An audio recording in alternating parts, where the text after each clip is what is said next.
Hey, Imran from Car Sound Security in East London here. Just finished doing a Ghost 2 immobiliser on this Mercedes E220 2020 plate. Let me show you how it works. Let's just get in the car.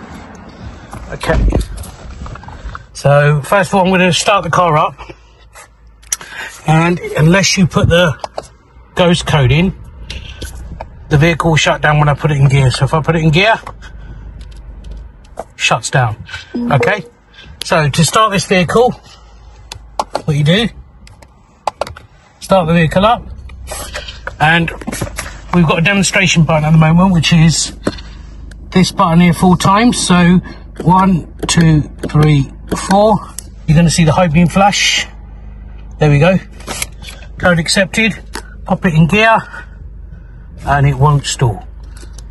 If you're interested in getting something like this done on your vehicle, please get in contact with us. Thanks for watching.